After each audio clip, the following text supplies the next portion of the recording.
Hello students. मेरा नाम है अरुण शर्मा और आप सभी का अरुण कोचिंग क्लासेस में बहुत बहुत स्वागत है। स्टूडेंट्स, आज मैं आपको प्रॉफिट एंड लॉस अकाउंट के फीचर्स करवाऊंगा। सो आइए स्टार्ट करते हैं। Penultimate report. The profit and loss account lies at the penultimate stage. Penultimate का मतलब है कि लास्ट स्टेज से जस्ट पहले, है ना। तो जब हम फाइनल अकाउंट बनाते हैं, फाइनल अकाउंट की जो लास्ट स्टेज होती है, जस्ट उससे पहले प्रॉफिट एंड लॉस अकाउंट को बनाया जाता है। मतलब बैलेंस शीट जो है हमारी लास्ट स्टेज होती है, उससे पहले जो है वो प्रिपेयर किया जाता है प्रॉफिट एंड लॉस अकाउंट, है ना। सो that is it is prepare just before the preparation of balance sheet. दूसरा फीचर है कि प्रिपेयर्ड ऑन एक्चुअल बेसिस। जो प्रॉफिट एंड लॉस अकाउंट बनाया जाता है वो एक्चुअल बेसिस अकाउंटिंग के ऊपर बनाया जाता है, ठीक है। मतलब इसमें outstanding income, outstanding expenses, income received in advance, है ना, इस एक्रूड इनकम, ये सारे के सारे जो भी ट्रांजेक्शन्स होते हैं उनको इंक्लूड किया जाएगा।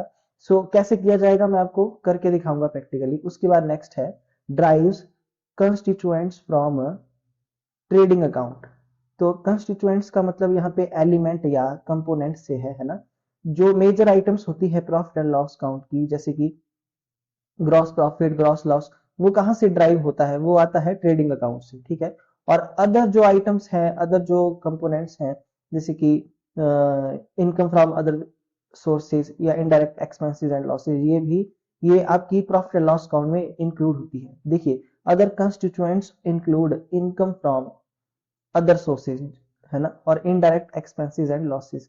ये इनडायरेक्ट एक्सपेंसेस, लॉसेस और इनकम फ्रॉम अदर सोर्सेज या इनडायरेक्ट इनकम जो होती है वो प्रॉफिट एंड लॉस अकाउंट में शो की जाती है, ठीक है। बाकी इसने ये बता दिया है कि जो प्रॉफिट एंड लॉस अकाउंट की जो मेजर आइटम होती है, ग्रॉस प्रॉफिट और ग्रॉस लॉस, वो ट्रेडिंग अकाउंट से ड्राइव होता है।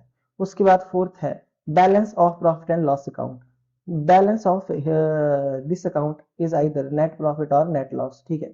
तो जैसे इसकी जो मतलब बैलेंसिंग फिगर आएगी वो या तो नेट प्रॉफिट आएगा या तो नेट लॉस आएगा, है ना। उसके बाद नेक्स्ट है अफेक्ट्स कैपिटल। नेट प्रॉफिट और net loss derived out of the profit and loss accounts directly affect the capital of the business.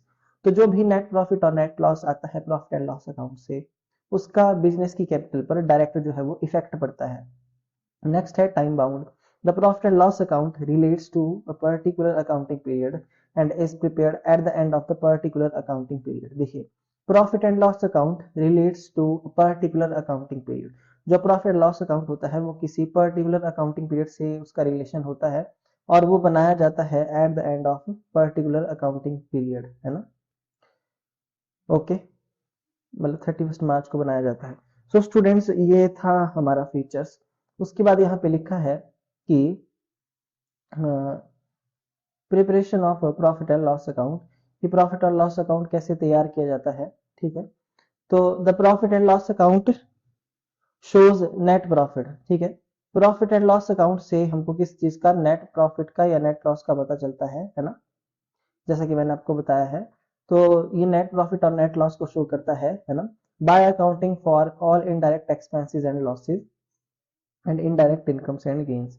The word indirect in this context of expenses and incomes signifies items that do not result from the direct trading activities. ये indirect का मतलब यहाँ पे ये है expenses या income income के relation में, कि जो इनकम हम कमा रहे हैं या जो खर्चा हमारा है वो उसका जो रिलेशन है वो डायरेक्टली बिजनेस की एक्टिविटी से नहीं है। The expenses which are chargeable to normal activities of business and related to administration, selling, distribution are recorded on the debit side। देखिए, तो जो हमारे एक्सपेंसेस होते हैं जैसे एडमिनिस्ट्रेशन, सेलिंग, डिस्ट्रीब्यूशन एक्सपेंसेस, इनको डेबिट साइड में शो किया जाता है प्रॉफिट एंड लॉस अकाउंट की, है ना। और इनको इनडायरेक्ट एक्सपेंसेस जो है वो कहा जाता है। और income and gains which are earn from sources other than direct selling. देखिए, जो हमारी मतलब इनकम फ्रॉम अदर सोर्सेज होगा उसको एज ए इनडायरेक्ट इनकम जो है हम शो करते हैं, एज ए इनडायरेक्ट इनकम उसको बोलते हैं, है ना।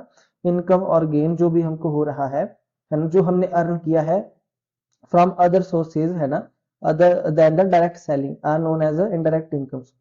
दीज अपीयर, इसको जो इनडायरेक्ट इनकम होती है इसको कहाँ शो किया जाएगा, प्रॉफिट एंड लॉस अकाउंट की क्रेडिट साइड में शो किया जाएगा। उसके बाद यहाँ पे हमारे पास डेबिट साइड में कौन कौन सी आइटम्स अपीयर होंगी प्रॉफिट एंड लॉस अकाउंट में, वो बताया गया है यहाँ पे। पहला है ग्रॉस लॉस। जो ग्रॉस लॉस होता है ना, अगर ग्रॉस लॉस आता है ट्रेडिंग अकाउंट को बना करके, तो ये पहली आइटम है जिसको हम शो करेंगे कहाँ पे, डेबिट साइड में, प्रॉफिट एंड लॉस अकाउंट की डेबिट साइड में। ठीक है, तो मैं आपको बाद में इसका पूरा फॉर्मेट भी बताऊंगा, फिलहाल आप अभी इसको ध्यान से देखिए, है ना, नोट डाउन भी करते जाइए। ठीक है, ये बहुत ही इंपॉर्टेंट है। उसके बाद नेक्स्ट है यहाँ पे ऑपरेटिंग एक्सपेंसेस। देखिए, ये वो एक्सपेंसेस है, these expenses are incurred to operate the business efficiently. देखिए, बिजनेस को अच्छे तरीके से चलाने के लिए, एक ऑर्गेनाइजेशन को अच्छी तरह स्मूथली रन करने के लिए जो खर्चा किया गया है वो ऑपरेटिंग एक्सपेंसेस है। इसमें administration, selling, distribution, financial and maintenance expenses जो है हम इंक्लूड करते हैं। तो ऑफिस एडमिनिस्ट्रेशन एक्सपेंसेस में कौन कौन से एक्सपेंसेस आएंगे? ऐसे एक्सपेंसेस है ना which are incurred during the regular functioning of an office and does include office salaries, office rent, office lighting, printing and stationery, postages, telephone charges, establishment expenses, legal expenses, audit fees, general trade expenses, etc. ये हमारे office और administration expenses हैं, है ना। उसके बाद next है selling and distribution expenses, all expenses relating to sale and distribution of goods, है ना। तो गुड्स की सेल और उसकी डिस्ट्रीब्यूशन से रिलेटेड जो भी एक्सपेंसेस है, advertising, travelling expenses, sales man salaries, commission paid to salesman, packing charges, carriage outward, है ना, और कैरेज ऑन सेल, है ना। कैरेज आउटवर्ड को ही कैरेज ऑन सेल बोला जाता है। Go down expenses, vehicle delivery expenses, insurance expenses on finished goods, stock and goods in transit, है ना, बैड डेट्स, ये सारे के सारे सेलिंग एंड डिस्ट्रीब्यूशन एक्सपेंसेस हैं। ठीक है, उसके बाद नेक्स्ट है financial expenses. These include expenses incurred on cash, जैसे देखिए कैश डिस्काउंट हमने दिया, या हमने इंटरेस्ट पे किया, बिल्स पेबल पे, बैड डेट्स, है ना हमारे, और other short term bad debts, ये सारे के सारे हमारे फाइनेंशियल एक्सपेंसेस हैं। ठीक है, और it must be noted that क्या, any income taxes paid by sole proprietorship should be treated as drawings. देखिए, अगर सोल प्रोप्राइटर कोई इनकम टैक्स पे करता है ना, तो उसको ड्राइंग्स माना जाएगा, ऐसा बोला गया है यहाँ पे, इनकम टैक्स, है ना, और उसको माइनस किया जाएगा कैपिटल में से। ठीक है, तो such expenses on taxes should not be considered financial expenses, तो उसको पर्सनल एक्सपेंस माना जाएगा, मतलब उसको फाइनेंशियल एक्सपेंस नहीं माना जाएगा, है ना, और उसको कैपिटल में से माइनस किया जाएगा, एज अ ड्राइंग माइनस किया जाएगा, यहाँ पे साफ है वो बताया गया है। ठीक है, ये बातें बहुत ही इंपॉर्टेंट है सारी की सारी। उसके बाद नेक्स्ट है repair and maintenance expenses. These expenses relate to maintenance of assets, है ना, and hence include items like repair, renewals, depreciation etcetera. देखिए, repair, repairs and maintenance expenses, ये वो एक्सपेंसेस हैं जो एसेट की मेंटेनेंस से रिलेटेड है ना। जैसे कि हमने रिपेयर करवाई है, या किसी एसेट को रिन्यू करवाया है, या डेप्रिसिएशन हम लगा रहे हैं, तो ये सारे के सारे भी प्रॉफिट एंड लॉस अकाउंट की डेबिट साइड में शो होंगे। ठीक है, अब यहाँ पे हमारे पास नॉन ऑपरेटिंग एक्सपेंसेस हैं, नॉन ऑपरेटिंग। ठीक है, ये सारे जो खर्चे थे मैंने बताए, ये ऑपरेटिंग एक्सपेंस थे। अब नॉन ऑपरेटिंग एक्सपेंसेस, या हम इसको एबनॉर्मल लॉसेस भी बोलते हैं, तो these expenses are not directly associated with day to day operation of business concern. तो बिजनेस के जो डेली के जो भी खर्चे हैं, या जो भी एक्टिविटीज है, ये वो वाले खर्चे नहीं है, है ना। सो ये कौन से है, दे इंक्लूड, जैसे कि हमने फिक्स्ड एसेट को सेल किया और हमको जो लॉस हो रहा है उसके ऊपर, तो loss on sale of fixed asset, वो नॉन ऑपरेटिंग एक्सपेंस है ना, सॉरी लॉस है। Interest on loan and loss by fire of non insured items, या कोई आइटम जो है चोरी हो चुकी है, loss by theft, miss appropriation और मिस एप्रोप्रिएशन ऑफ, है ना, जैसे कि कोई कैश चोरी हो चुका है ना, कोई कैश चोरी हो चुका है, चैरिटी है, डोनेशन है, एक्स्ट्रा ऑर्डिनरी लॉसेस है, ये सारी की सारी जो चीजें यहाँ पे बताई गई हैं, ये सारी की सारी चीजें हमारी नॉन ऑपरेटिंग या एबनॉर्मल लॉसेस है। तो इट आइटम्स जो इंक्लूड नहीं होती है, देखिए यहाँ पे बताया गया है जो आइटम्स हमारी इंक्लूड नहीं होती है नॉन ऑपरेटिंग एक्सपेंसेस में, वो भी बताई गई है। पहला है पर्सनल एक्सपेंस, जैसे कि डोमेस्टिक एक्सपेंसेस जो उसके अपने पर्सनल खर्चे हैं, जो ड्राइंग्स हैं प्रोपराइटर की जैसे कैश या गुड्स वो बिजनेस से जो है वो ड्रॉ करता है तो वो भी नहीं आएगा। पर्सनल इनकम टैक्स जो है या life insurance premium paid for proprietor, ये सारी की सारी जो है वो ड्राइंग्स है, इसको नॉन ऑपरेटिंग एक्सपेंस में इंक्लूड नहीं किया जाएगा। ठीक है स्टूडेंट्स, तो आई होप आपको ये पता लग गया होगा नॉन ऑपरेटिंग एक्सपेंस में क्या क्या आता है और क्या नहीं आता। उसके बाद फोर्थ यहाँ पे हमारे पास नेट प्रॉफिट दिया गया है। देखिए, a net profit is earned when the total of the credit side of profit and loss account consisting of gross profit, ठीक है, operating and non operating income is more than total of debit side consisting of operating and non operating expenses. देखिए, तो जो net profit होता है ना, वो कैसे आएगा? देखिए, जो हमारे टोटल होगा क्रेडिट साइड का प्रॉफिट लॉस अकाउंट की, उसमें क्या क्या आएगा? ग्रॉस प्रॉफिट है ना, ऑपरेटिंग और नॉन ऑपरेटिंग इनकम। जब हमारी क्रेडिट साइड ज्यादा होगी किससे? डेबिट साइड से, है ना, तो हमारे पास नेट प्रॉफिट आ जाएगा। The net profit earned is added to the capital, और जो नेट प्रॉफिट होता है उसको हम वापस कैपिटल में ऐड कर देते हैं। Let us now discuss items appearing on credit side. अब वो सारी आइटम्स जो प्रॉफिट एंड लॉस अकाउंट की क्रेडिट साइड में आती है। पहला है ग्रॉस प्रॉफिट, तो this is the first item. Gross profit पहली आइटम होती है, इसको क्रेडिट साइड में दिखाया जाता है प्रॉफिट एंड लॉस अकाउंट की, है ना, as brought forward in case of profit and profit from the trading account. ठीक है, और ये जो ग्रॉस प्रॉफिट होता है इसको हम ब्रॉट फॉरवर्ड करते हैं कहां से? ट्रेडिंग अकाउंट से। Operating incomes, these incomes are incidental to business, है ना, and earn from a usual business carried on by the concern. For example, profit from a joint venture, commission received, etc. ठीक है, ये operating incomes हैं हमारी। ठीक है, जिसका लेना देना मतलब बिजनेस से है ना, वो सारी की सारी ऑपरेटिंग इनकम से। नॉन ऑपरेटिंग इनकम कौन सी है? Which are not related to the main business, है ना, carried by firm and are received from other sources, जिसको हमने किसी और रिसोर्स से रिसीव किया है, अदर रिसोर्सेज से। ठीक है, जैसे profit on sale of fixed asset, profit हमको अर्न हुआ, हमने एसेट को बेचा। Refund of taxes, interest received on investment, interest receive from on fixed deposit, rent received, discount received, interest on drawings, etc. ये सारी की सारी चीजें नॉन ऑपरेटिंग इनकम्स में आ जाएंगी। उसके बाद फोर्थ हमारा net loss. Net loss is incurred when the total of debit side of profit and loss account, है ना। देखिए, जो हमारी डेबिट साइड है उसमें ऑपरेटिंग और नॉन ऑपरेटिंग एक्सपेंसेस, है ना, जब हमारे ज्यादा होंगे किससे? क्रेडिट साइड से, यानी कि क्रेडिट साइड में ऑपरेटिंग और नॉन ऑपरेटिंग इनकम से। तो सीधी सी बात है कि जब मेरी डेबिट साइड ज्यादा है प्रॉफिट एंड लॉस अकाउंट की और क्रेडिट साइड छोटी है, तो मुझे नेट लॉस होगा, है ना, और जो नेट लॉस होता है वो कैपिटल से माइनस किया जाता है। ठीक है, और यहाँ पे हमारे पास नेट प्रॉफिट के बारे में दिया था, जब हमारी क्रेडिट साइड ज्यादा होती है और डेबिट साइड छोटी छोटी होती है तो हमको नेट प्रॉफिट होता है और उसको ऐड किया जाता है कैपिटल में। ठीक है, अब उसके बाद यहाँ पे आपके पास दिया गया है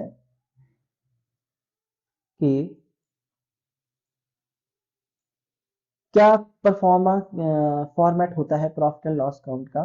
तो हम लिखते हैं यहाँ पे प्रॉफिट एंड लॉस अकाउंट। देखिए, वैसे trading and profit loss account तो कंबाइंड बनता है, बट यहाँ पे हम जो है वो सीक्वेंस वाइज में आपको बता रहा हूँ। पहले ट्रेडिंग अकाउंट का पार्ट बनेगा, है ना, ट्रेडिंग अकाउंट बनेगा, उसके बाद प्रॉफिट एंड लॉस अकाउंट बनेगा। ठीक है, यहाँ लिखेंगे for the ended year, date डाल देंगे जो भी होगी 31 मार्च, है ना, 2000 जैसे 24 डाल दी मैंने। तो यहाँ पे देखिए, अगर मुझे लॉस आती है ट्रेडिंग अकाउंट में तो वो मैं क्रेडिट साइड में शो करूंगा और वो ट्रांसफर होके यहाँ पे to gross loss brought down आ जाएगी इन केस ऑफ लॉस। और अगर मुझे यहाँ पे प्रॉफिट होता है, प्रॉफिट जो है ट्रेडिंग अकाउंट की डेबिट साइड में आएगा, तो उसको मैं यहाँ क्रेडिट साइड में प्रॉफिट एंड लॉस अकाउंट में कर दूंगा transfer by gross profit brought down. ठीक है, और उसको यहाँ पे अमाउंट लिख दूंगा। ओके, कोई एक आंसर हमारे पास आएगा, या तो ग्रॉस लॉस आएगा या तो ग्रॉस प्रॉफिट आएगा। उसके बाद देखिए, डेबिट साइड में क्या क्या मैंने बताया आपको, to salaries, to office expense, to rent rates, and taxes, to printing and stationery, to postage, telegraphs, telephone expenses, ठीक है, legal charges, insurance, audit fees, director fees, to general expenses, to trade expenses, to selling and distribution expense, to advertisement expenses, to commission paid to salesmen, traveling expense, packing charges, bad debts, है ना, provision for doubtful debt, to go down rent, to carriage outward, to depreciation, to repairs, to interest on borrowings, to bank charges, to discount allowed, to loss on sale of assets, to miscellaneous expenses. ये सारी की सारी चीजें debit side में show होती हैं. Credit side में by rent, by interest received, by discount received, by commission received, by rent received, by interest on investment, by profit on sale of asset, by sundry revenue receipts, by income from investment, by bad debts recovered, by miscellaneous income. ये सारी की सारी चीजें जो है हमारी credit side में आती हैं, इनकम्स, ठीक है. इन केस सपोज करिए अगर हमारी क्रेडिट साइड बड़ी है ना, तो उसमें जो है यहाँ से लेकर के यहाँ तक मैं जैसे इसको इंक्लूड कर देता हूँ, जैसे ये सारी आइटम्स को मिलाया मैंने और इसका टोटल ज्यादा आ रहा है ना, और मेरे जो एक्सपेंसेस हैं, यहाँ एक्सपेंसेस की बात करूंगा, है ना, जिस केस में मैंने अभी प्रॉफिट लिया है, तो आप देख सकते हैं अगर ये सारे एक्सपेंसेस सैलरी से लेकर के मिसलेनियस एक्सपेंस तक अगर मेरी, है ना, इन केस क्रेडिट साइड ज्यादा है और डेबिट साइड छोटी आ रही है ना, एक्सपेंसेस की, तो मुझे net profit balancing figure answer आ जाएगा, जिसको मैं लिखूंगा to net profit transfer to capital account balancing figure, ठीक है. इन केस अगर मेरे डेबिट साइड ज्यादा है ना, ग्रॉस लॉस से, जो मेरी ग्रॉस लॉस है, टू ग्रॉस लॉस से लेकर के मिसलेनियस एक्सपेंस तक मैं यहाँ पे लिखता हूँ, अगर यहाँ तक का मेरा टोटल ज्यादा आ रहा है डेबिट का, ठीक है, इन केस अगर मेरी डेबिट साइड ज्यादा आ रही है ना, और क्रेडिट साइड मेरी छोटी आ रही है, बाय इंटरेस्ट से लेकर के जितनी भी मेरी इनकम है मिसलेनियस इनकम तक, अगर मेरी क्रेडिट साइड छोटी आ रही है, तो स्टूडेंट्स मुझे नेट लॉस होगा, मैं लिखूंगा by net loss transfer to partners, sorry to by net loss transfer to capital account balancing figure in case of loss, ठीक है. ये हमको लॉस हो गया, ठीक है, और ये हमको प्रॉफिट हो गया, ठीक है. तो प्रॉफिट किस केस में आएगा, जब मेरी ये क्रेडिट साइड बड़ी होगी, है ना, और लॉस किस केस में आएगा, जब मेरी डेबिट साइड बड़ी होगी, है ना, तो मुझे यहाँ पे नेट लॉस हो जाएगा. तो the balancing figure shall be, या तो नेट प्रॉफिट होगा या तो नेट लॉस होगा, है ना, प्रॉफिट एंड लॉस अकाउंट में ऐसा यहाँ बताया गया है. आई होप आपको ये समझ में आ गया होगा स्टूडेंट्स, है ना. तो वीडियो को आप 2-3 बार, 4 बार, 5 बार, जितनी बार देखना चाहें देख सकते हैं, है ना. उसके बाद नेक्स्ट आगे यहाँ पे बताया गया है कि trading account and profit and loss account में क्या डिफरेंस है. देखिए ट्रेडिंग अकाउंट, तो जो ट्रेडिंग अकाउंट होता है, ट्रेडिंग अकाउंट उसके थ्रू हमको ग्रॉस प्रॉफिट या ग्रॉस लॉस का पता चलता है ना, और प्रॉफिट एंड लॉस अकाउंट के थ्रू नेट प्रॉफिट या नेट लॉस का पता चलता है. जो हमारा ट्रेडिंग अकाउंट होता है, presents a statement of items that are directly incidental to main activities of the business. और जो हमारा प्रॉफिट एंड लॉस अकाउंट होता है ना, present a statement of items that are not directly incidental to the main activity of the business, ठीक है. मतलब ये जो है आपका, ये डायरेक्टली जो है वो बिजनेस की जो मेन एक्टिविटीज है उससे मतलब रिलेटेड मैं ऐसा बोल सकता हूँ, है ना, कि इसमें जो भी आइटम्स दिखाई जाती हैं वो फैक्ट्री से रिलेटेड होती हैं. नेचर ऑफ आइटम्स तो इसमें फैक्ट्री से रिलेटेड होती है, और इसमें इनडायरेक्ट एक्सपेंसेस को भी दिखाया जाता है. तभी यहाँ पे लिखा है कि इसमें वो आइटम्स को, ये वो स्टेटमेंट है जिसमें वो आइटम्स रिप्रेजेंट की जाती है, प्रेजेंट की जाती है, जो डायरेक्टली इंसिडेंटल नहीं होती है बिजनेस की मेन एक्टिविटी से, उसका कोई लेना देना नहीं होता. उसके बाद part of profit and loss account, ठीक है, ट्रेडिंग अकाउंट जो है प्रॉफिट एंड लॉस अकाउंट का पार्ट होता है ना. और प्रॉफिट एंड लॉस अकाउंट ये प्रेजेंट करता है मेन अकाउंट ऑफ इनकम, ये main account of income statement, ठीक है. प्रॉफिट एंड लॉस अकाउंट से हमको मेन इनकम का पता लग जाएगा, नेट प्रॉफिट या नेट लॉस का. अकाउंट बैलेंस, देखिए पहले ही बता दिया इसने कि ग्रॉस प्रॉफिट या ग्रॉस लॉस जो है वो इसका बैलेंस आता है ट्रेडिंग अकाउंट का, और उसको प्रॉफिट एंड लॉस अकाउंट में ट्रांसफर किया जाता है. जबकि प्रॉफिट एंड लॉस अकाउंट जो होता है आपका, प्रॉफिट एंड लॉस अकाउंट, तो प्रॉफिट एंड लॉस अकाउंट से हमको net profit and net loss का पता चलता है, जिसको कैपिटल अकाउंट में ट्रांसफर किया जाता है. उसके बाद यहाँ पे एग्जांपल दिया गया है, stock purchase, purchase return, direct expenses, sales, sale return, ठीक है. ये इसकी कुछ आइटम्स हैं यहाँ पे, ऑपरेटिंग और नॉन ऑपरेटिंग एक्सपेंसेस, ऑपरेटिंग और नॉन ऑपरेटिंग इनकम्स। ओके, अच्छा उसके बाद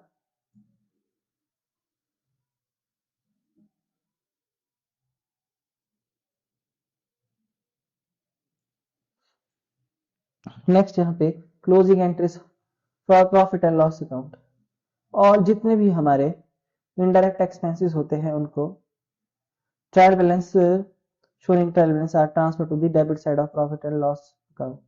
जितने भी हमारे इनडायरेक्ट एक्सपेंसेस होते हैं उनको कहाँ शो किया जाता है, trial balance, show in trial balance है ना। जितने भी हमारे सॉरी इनडायरेक्ट एक्सपेंसेस होते हैं जो ट्रायल बैलेंस में शो होते हैं, जो ट्रायल बैलेंस में शो होते हैं उनको ट्रांसफर किया जाता है प्रॉफिट एंड लॉस अकाउंट की डेबिट साइड में, है ना।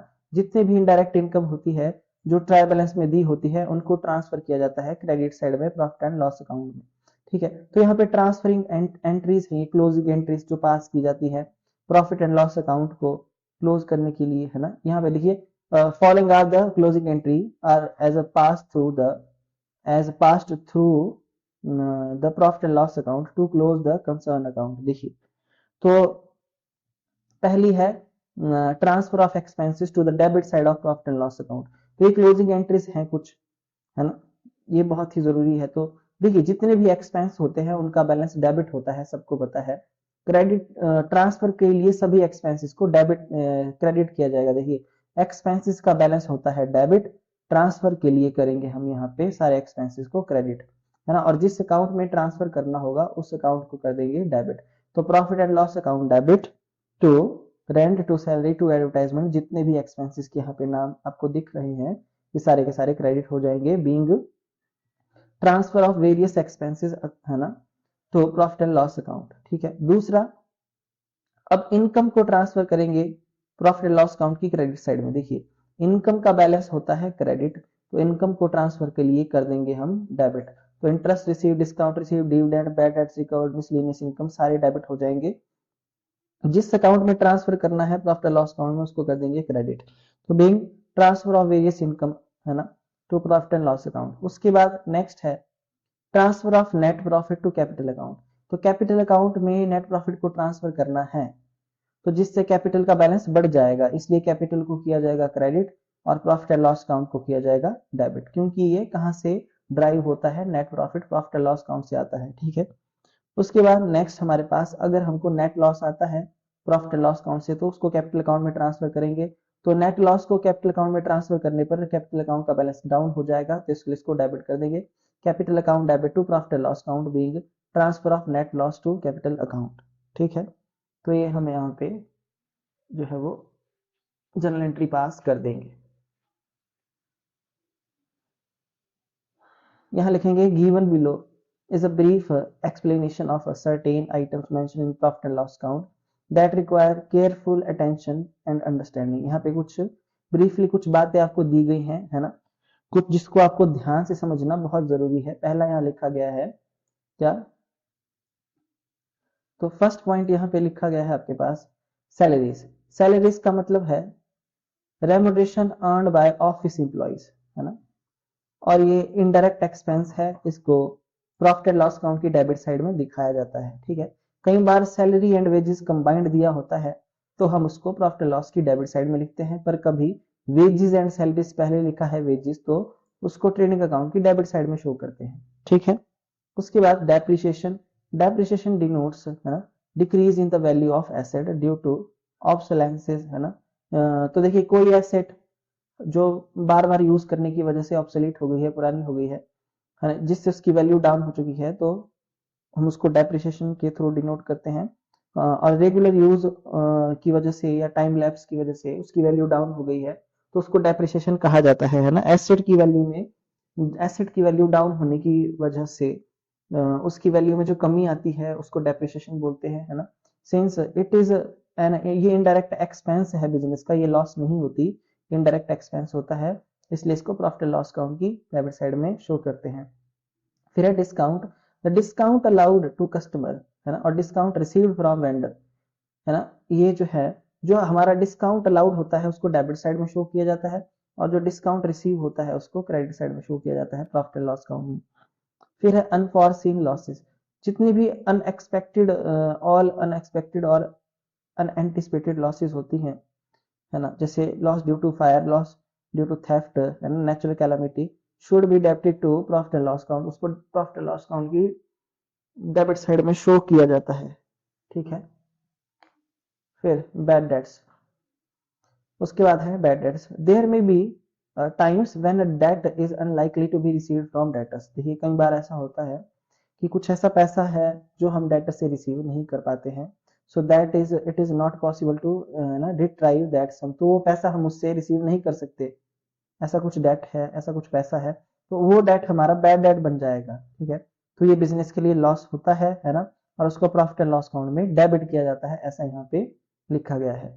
सो however if at any time in future bad debts are recovered, देखिए अगर फ्यूचर में जाकर के बैड डेट्स रिकवर हो जाते हैं तो it is treated as gain, तो उसको गेन माना जाएगा, है ना, वो हमारे लिए गेन है, और उसको प्रॉफिट एंड लॉस अकाउंट में क्रेडिट किया जाएगा फिर, है ना। तो ये बात जानना जरूरी है कि if any bad debts recovered it should be noted debit to the particular debtors account but only to bad debts recovered account। देखिए यहाँ पे बोला गया है अगर कोई बैड डेट रिकवर हो जाता है ना, तो it should not be debited to, तो वो डेटर्स के अकाउंट में वो अमाउंट डेबिट नहीं होगा, ठीक है। ये लाइन जो लिखी गई है कि उस अमाउंट को हम डेटर्स के अकाउंट में डेबिट नहीं करेंगे, मतलब डेटर का अकाउंट डेबिट नहीं होगा, वहां पे सिर्फ और सिर्फ बैड डेट रिकवर्ड अकाउंट क्या होगा, डेबिट होगा, ठीक है।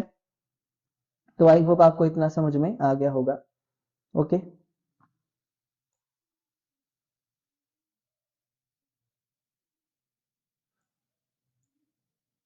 उसके बाद next principles of preparing profit and loss account.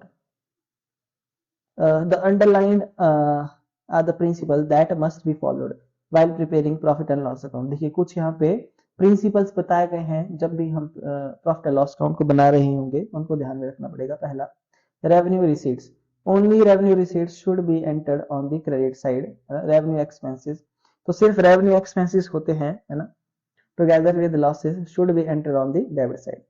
Period of accounting, तो expenses and incomes relating only to period for which the accounts are being prepared should be considered, ठीक है। जो भी एक्सपेंसेस हैं, जो भी इनकम्स हैं, जो रिलेट कर रहे हैं relating only to the period for which the accounts are being prepared should be considered, वही हमारे कंसीडर्ड किए जाएंगे, है ना, जो हमारे अकाउंटिंग पीरियड से रिलेटेड होंगे, है ना, ठीक है। जो हमारे मतलब किससे रिलेटेड है, यहाँ पे relating only to period for which the accounts are being prepared, जिसके लिए अकाउंट्स बना रहे हैं ना, वो भी कंसीडर किए जाएंगे अकाउंटिंग पीरियड से रिलेटेड जो होंगे। एक्चुअल बेसिस, देखिए सारे के सारे एक्सपेंसेस और सारे के सारी जो इनकम है ना relating to the period concern should be considered even if expenses has not been paid. देखिए कोई ऐसा आउटस्टैंडिंग एक्सपेंस हमारे पास है तो उसको भी हम इंक्लूड करेंगे, है ना, और कोई ऐसी इनकम जो अभी तक रिसीव नहीं हुई है वो हमारे लिए इनकम है, ठीक है, तो वो भी आएगी एक्रूड इनकम। तो स्टूडेंट से आउटस्टैंडिंग इनकम बोलते हैं इसको, और आउटस्टैंडिंग एक्सपेंस दोनों आएंगे, यही एक्चुअल बेस ऑफ अकाउंटिंग होता है। तो किस तरीके से इसको किया जाता है मैं आपको प्रैक्टिकली करके दिखाऊंगा, है ना। सो ये कुछ प्रिंसिपल्स हैं, ये इनको आपको ध्यान में रखना पड़ेगा, ठीक है। रेवेन्यू नेचर की आइटम आती है इसमें, है ना, जैसा कि इसमें बोला गया है, और एक्चुअल बेसिस ऑफ अकाउंटिंग को फॉलो किया जाता है। पर्सनल एक्सपेंसेस और जो इनकम्स होती हैं, जितने भी पर्सनल एक्सपेंस हैं प्रोपराइटर के, है ना, must be subtracted as a drawing, उसको ड्राइंग माना जाएगा और उसको सब्ट्रैक्ट किया जाएगा कैपिटल में से, है ना, एंड उसको डेबिट नहीं किया जाएगा प्रॉफिट एंड लॉस अकाउंट में। सिमिलरली अगर कोई ऐसी इनकम है जो प्राइवेट एसेट से हमको मिली है प्रोपराइटर के, है ना, तो उसको कहाँ पे ऐड किया जाएगा, उसको कैपिटल में, which is received by firm it must be added to the capital, उसको कैपिटल में ऐड किया जाएगा, ठीक है, कोई पर्सनल इनकम है तो, ओके। उसके बाद यहाँ पे नेक्स्ट हमारे पास आप देख सकते हैं डिफरेंस दिया है ग्रॉस प्रॉफिट और नेट प्रॉफिट का।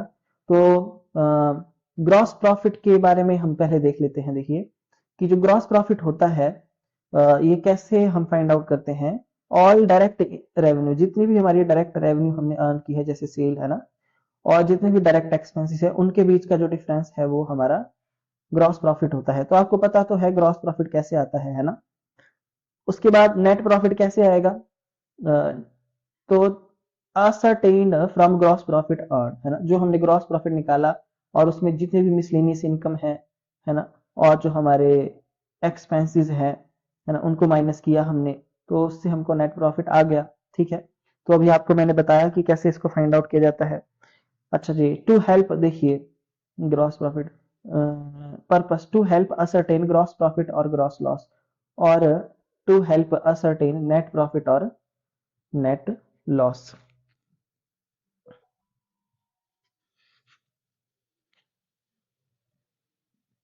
यहाँ पे इसका पर्पस बताया गया है। उसके बाद नेक्स्ट है रिलेटेड रिपोर्ट डिटरमाइन। देखिए मतलब ये ट्रेडिंग अकाउंट से डिटरमाइन होता है। अगर आपने कैलकुलेट करना होगा ग्रॉस प्रॉफिट कितना है, तो उसके लिए आपको ट्रेडिंग अकाउंट बनाना पड़ेगा, और नेट प्रॉफिट को फाइंड आउट करने के लिए प्रॉफिट एंड लॉस अकाउंट को आपको प्रिपेयर जो है वो करना पड़ेगा। ठीक है, उसके बाद जो इसका बैलेंस होता है ग्रॉस प्रॉफिट का, उसको प्रॉफिट एंड लॉस अकाउंट में ट्रांसफर करते हैं, और जो हमारा नेट प्रॉफिट का बैलेंस होता है वो कैपिटल अकाउंट में ऐड होता है। ठीक है, कंस्टिट्यूएंट्स यहाँ पे बताए गए हैं। Gross profit includes only direct revenue, है ना, नॉट एनी इनकम फ्रॉम। देखिए ग्रॉस प्रॉफिट में सिर्फ और सिर्फ डायरेक्ट इनकम, डायरेक्ट रेवेन्यू ही इंक्लूड की जाती है, जबकि नेट प्रॉफिट में इनकम फ्रॉम ऑल सोर्सेज आता है ना, नॉट जस्ट डायरेक्ट सोर्सेज। ठीक है, उसके बाद रिलेशनशिप डायरेक्टली रिलेटेड टू, ये डायरेक्टली रिलेटेड होता है नेट प्रॉफिट से, बट डज नॉट डिपेंड, इसके ऊपर डिपेंड नहीं होता है ग्रॉस प्रॉफिट पर, डायरेक्टली रिलेटेड जरूर होता है। और नेट प्रॉफिट जो है वो ग्रॉस प्रॉफिट के थ्रू ड्राइव होता है। ठीक है, पहले ग्रॉस प्रॉफिट आएगा, उसके बाद नेट प्रॉफिट आता है। तो फॉर्मूला यहाँ पे दिया गया है ग्रॉस प्रॉफिट का, कि sales minus cost of goods sold, और नेट प्रॉफिट का gross profit plus all other income minus indirect expenses and losses. ठीक है, सो स्टूडेंट्स मैंने अभी तक आपको net profit and loss account के बारे में बता दिया। ठीक है, मुझे ये जो आपका सेकंड जो मतलब पॉइंट है, इसमें थोड़ा डाउट है ना। बाकी के सारे पॉइंट यहाँ पे बिल्कुल एक्यूरेट बताए गए हैं। ठीक है, तो इस एक पॉइंट को अगर आप छोड़ भी देते हैं तो कोई फर्क नहीं पड़ता है, बाकी के आप यहाँ से लर्न कर सकते हैं। ठीक है, सो ये था हमारा प्रॉफिट एंड लॉस अकाउंट के बारे में स्टूडेंट, जो मैंने आपको सब कुछ बता दिया। ठीक है, कोई भी बात अगर आपको समझ ना आई हो तो आप पूछ सकते हैं। वीडियो को बार बार देखें, बार बार देखें, है ना। Thank you so much.